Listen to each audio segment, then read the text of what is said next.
If you enjoy stories like this, make sure to like, comment, and subscribe for more powerful true stories. The clang of metal doors echoed through the cold halls of Ridgemont State Penitentiary. Every step sounded like a countdown to survival. When Marcus Lewis, a quiet 48-year-old former Marine, entered the cafeteria on his first day, all eyes turned. In a place where power was everything, silence was often mistaken for weakness. Sitting down with his tray, Marcus kept his head low, his calm demeanor hiding a lifetime of discipline. But across the room, the self-proclaimed king of Cell Block D, Travis the Hammer Doyle, watched him like a predator studying prey. Travis was a towering man covered in tattoos, known for breaking men just to prove a point. His gang ruled the lunch tables, and no one dared sit unless invited. When Marcus unknowingly took an empty seat nearby, the room went silent. Travis swaggered over, slamming his hand down on Marcus's tray, spilling food across the table. "Hey, old man," Travis growled.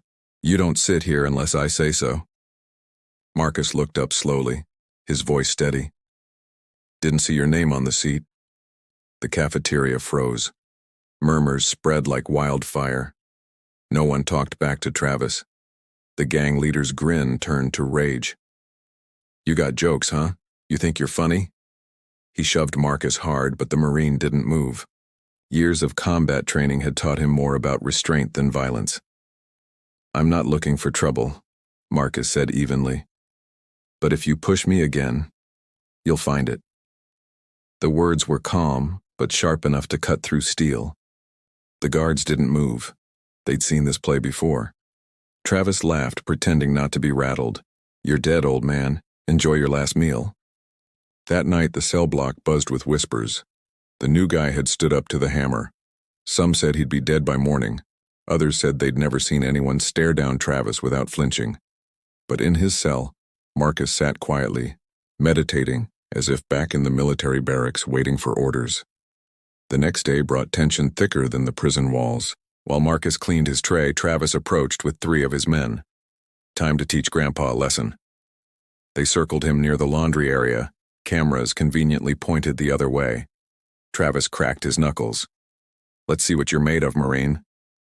Marcus didn't respond, he just moved. In a blur of precision, he deflected a punch, spun, and sent Travis's right-hand man crashing into a cart. The second lunged with a shiv. Marcus sidestepped and twisted the attacker's wrist, sending the weapon clattering. Within seconds, all 3 were on the floor groaning. Travis charged, throwing a wild punch. Marcus caught his arm, pivoted, and dropped the gang leader face first into the ground with a thud that echoed down the corridor. He didn't strike again. He just stood over him, calm, steady, in full control. "I told you," Marcus said quietly. "Don't push me." When the guards arrived, Marcus was already sitting on the ground, hands raised. No bruises, no anger, just discipline.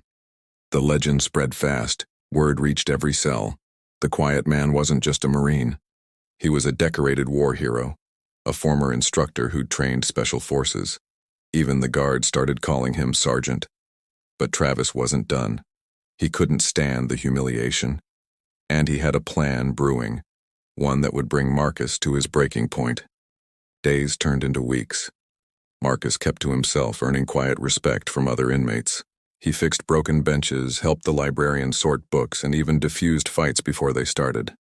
The guards noticed, and so did the warden. Meanwhile, Travis's pride burned hotter each day. He had scars to show and whispers behind his back. One night he gathered his men. "We're taking him down. No more Marine tricks, this time it's going to be permanent." They planned an ambush during the morning yard session. But what Travis didn't know was that the warden had already been watching. After the fight, Marcus had filed no complaint, even when offered protection.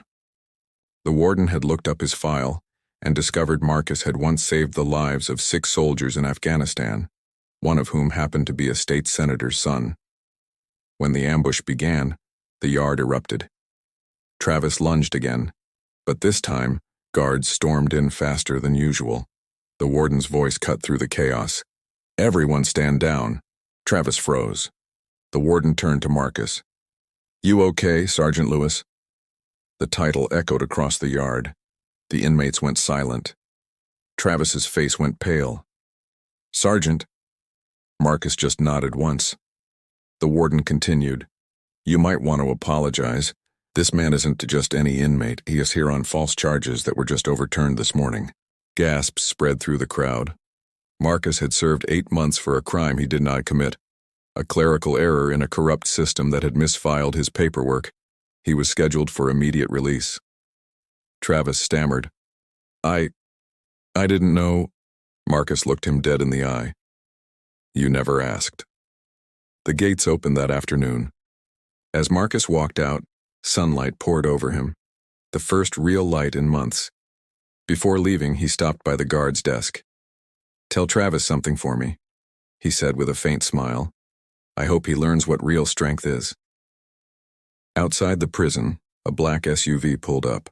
A man in a suit stepped out, the same senator whose son Marcus had saved years ago. He handed Marcus a folder. "Your record's cleared, and if you're ready to serve again, we'd be honored to have you." Marcus nodded, not as a soldier, but as a man finally free. He looked back once at the prison gates, a silent promise that he'd never let anger define him again. Have a wonderful day ahead. If this story touched your heart, please like the video, leave a comment, and subscribe for more powerful true stories.